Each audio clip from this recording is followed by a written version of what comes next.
Movimento Guaicuru, essa articulação artística em busca da criação da identidade de Mato Grosso do Sul, será o assunto de hoje no Momento do Conceito.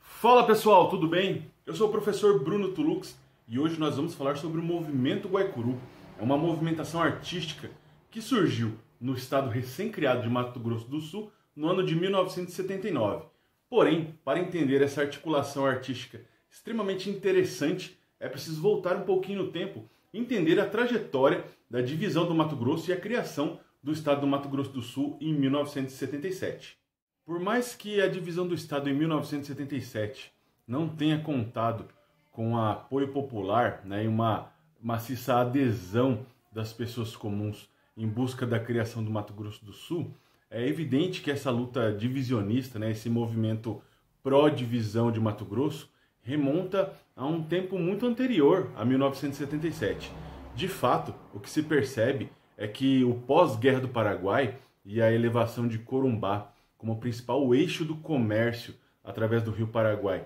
nessa porção do Brasil, no estado de Mato Grosso, eleva a cidade de Corumbá a um polo extremamente importante e que já em finais de século XIX, lá no ano de 1889, antes mesmo da proclamação da República, Corumbá fosse cogitada a se tornar a capital do Mato Grosso, tendo em vista o volume de comércio e a importância que essa cidade adquiriu ao longo do tempo pós-Guerra do Paraguai até o ano de 1889. Associado ao bom comércio realizado por Corumbá, outras ações também reforçavam esse movimento divisionista. Na década de 1920, nós temos a mudança da circunscrição militar para Campo Grande, ou seja, ela sai de Cuiabá e vem para Campo Grande. Nesse momento, entende-se que o sul do estado alcançava um destaque muito grande, especialmente com relação à posição geográfica, estratégica, tendo em vista uma possível guerra com a Argentina, ou o acirramento das tensões com o Paraguai ou Bolívia. Nesse sentido, Campo Grande torna-se uma cidade muito importante geopoliticamente, mas também associada ao êxito comercial e econômico da Companhia Mate Laranjeira, que explorava os ervais nativos no sul do estado, que era uma grande fonte de renda do estado do Mato Grosso. Além disso, nós contamos com a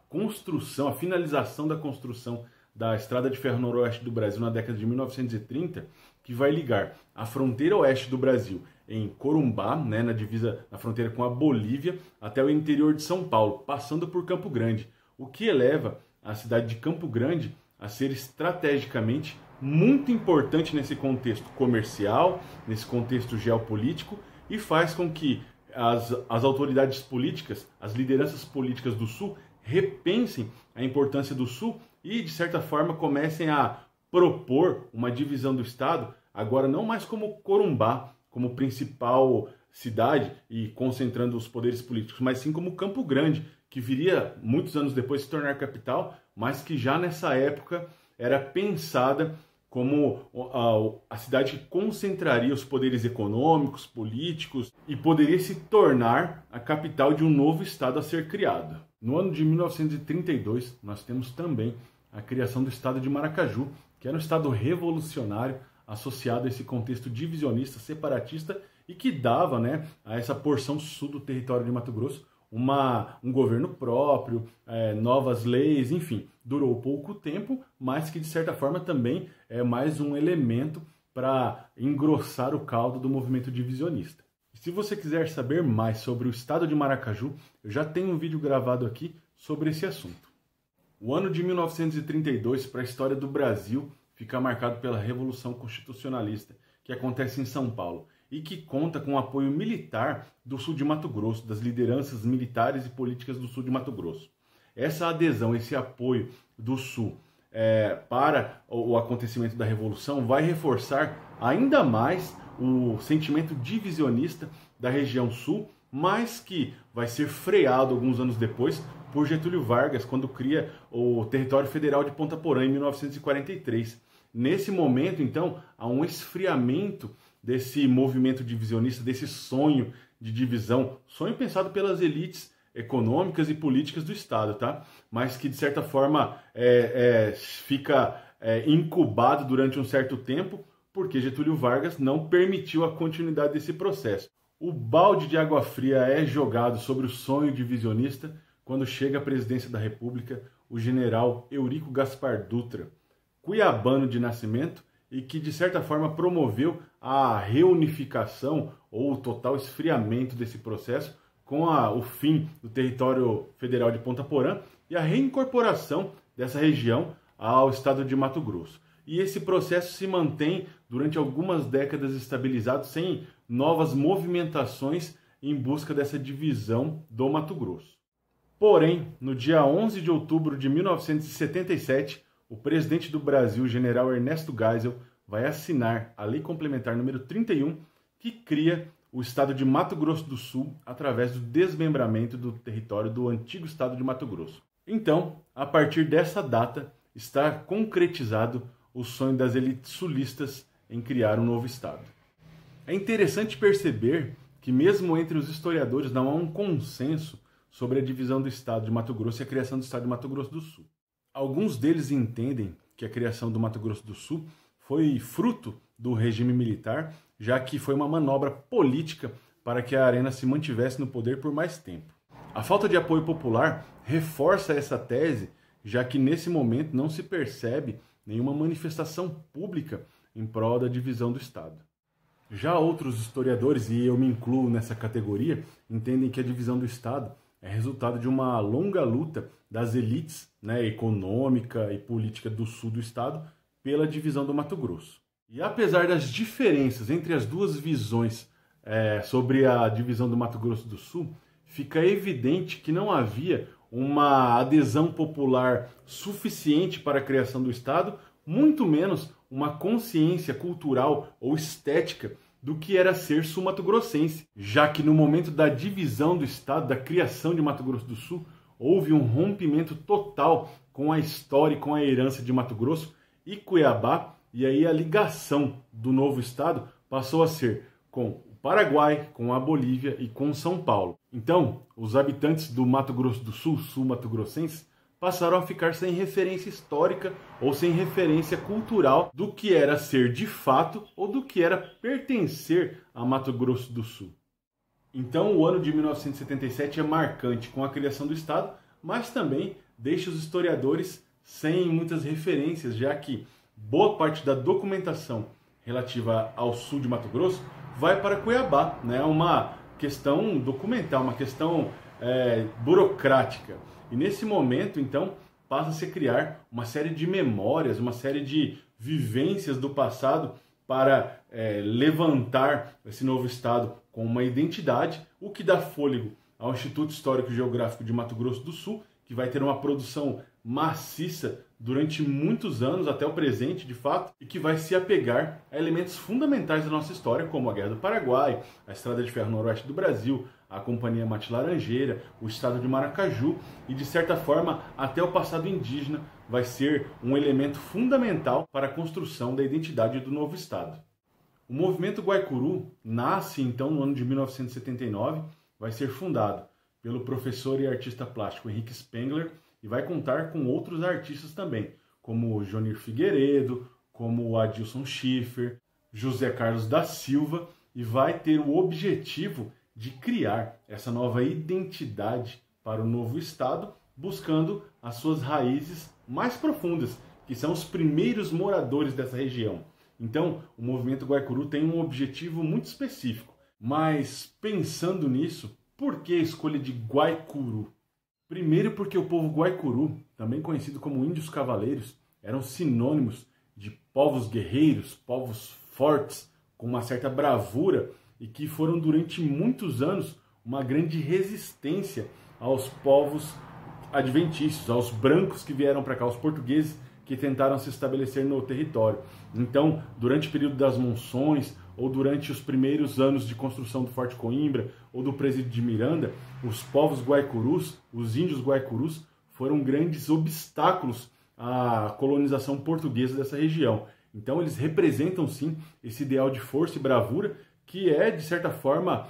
extremamente interessante para se criar uma nova identidade de um novo estado. Em segundo lugar, porque os povos guaicurus, os índios guaicurus, eles são índios de origem chaquenha, falantes do tronco linguístico aruac, e que vinham migrando do atual território do Paraguai, né, para essa região do Brasil Central, e que naquele momento do contato com os portugueses estavam estabelecidos num território que é exclusivamente sul-mato-grossense. Então, o fato de eles permanecerem somente no território de Mato Grosso do Sul reforça esse ideal nativista, né, esse ideal de um povo que,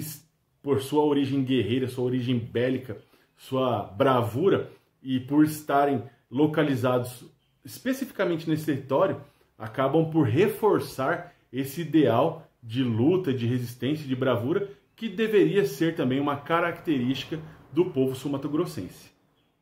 Percebam então que essas duas características, ser exclusivamente do território de Mato Grosso do Sul e ter uma origem militar, uma origem bélica, fundem-se ao ideal divisionista e dão a esse movimento uma categoria de luta histórica pela divisão do Estado. E é esse o sentido da busca pela identidade do atual Estado de Mato Grosso do Sul.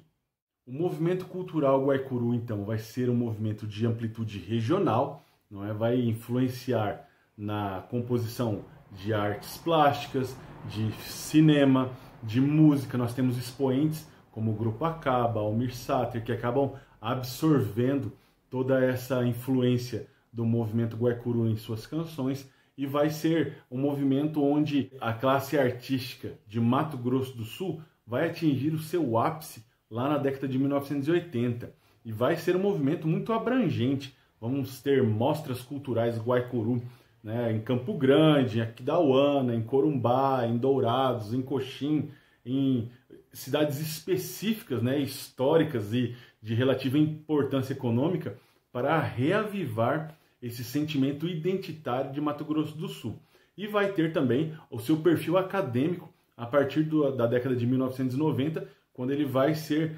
mais estudado e vai fazer parte de um âmbito acadêmico, especificamente na Universidade Federal de Mato Grosso do Sul, que vai promover a difusão desses ideais nos seus cursos de história, nos seus cursos de arte, nos seus cursos de geografia, e vai, de certa forma, promover, sim, essa identidade sul-mato-grossense em todo o estado nessas primeiras décadas pós-divisão.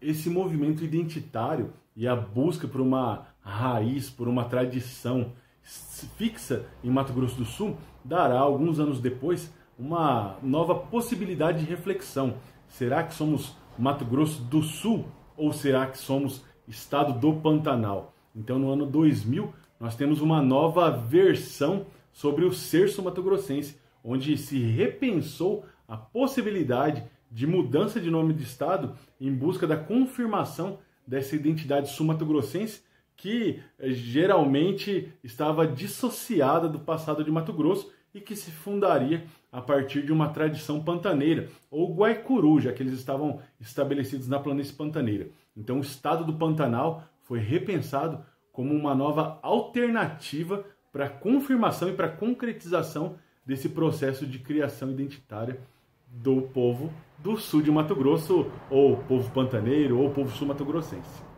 O movimento guaicuru será, então, um movimento liderado por intelectuais e artistas, mas que, de certa forma, gera uma outra expectativa com relação a essa criação de uma identidade. Bom, em primeiro lugar, a escolha por ser guaicuru remete a um ideal de força, bravura e resistência que eu já falei para vocês. Porém, existe uma outra característica que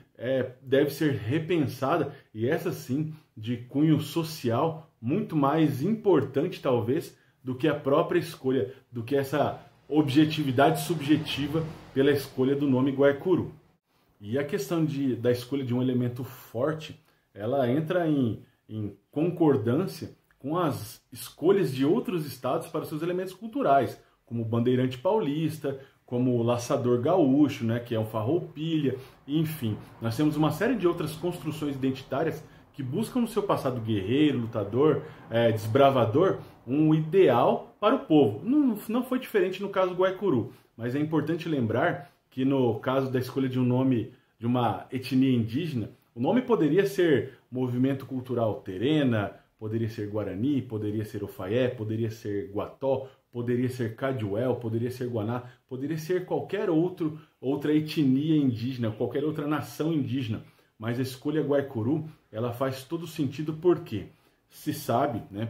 pelas referências históricas, que os povos de origem Guaicurú já não existem mais há muito tempo, foram, de certa forma, exterminados, né, já que o seu modo vivente era completamente diferente e que a colonização portuguesa fez com que, de certa forma, eles perdessem espaço nesse contexto, sendo engolidos ou absorvidos pela civilização brasileira ou portuguesa, enfim. Nesse sentido, a escolha se dá para uma nação que já não existia mais, o que mostra, sim, uma singularidade, né, de fazer uma referência a um povo guerreiro, mas que, de certa forma, não poderia mais lutar pelo seu reconhecimento, já que estariam todos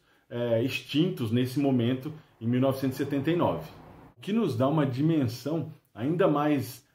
elitista do movimento divisionista e da construção dessa identidade sul-mato-grossense, já que não dá voz à causa indígena nesse momento. Lembrando que Mato Grosso do Sul é o estado que tem a segunda maior população indígena do Brasil, e dar voz, por exemplo, ao movimento cultural Guarani ou movimento cultural Terena seria reforçar a ideia ou a hipótese de dar a esses povos razão enquanto lutam pelo reconhecimento de suas terras indígenas, o que de certa forma não era o objetivo da elite intelectual, econômica, política, ou seja, de qualquer elite naquele momento. Esse foi o nosso vídeo de hoje, uma reflexão sobre a construção da identidade de Mato Grosso do Sul, mas também uma reflexão sobre as escolhas, né, desse movimento divisionista, desse movimento identitário e que, de certa forma, impactam na nossa sociedade até os dias de hoje. Eu espero que vocês tenham gostado, espero que esse vídeo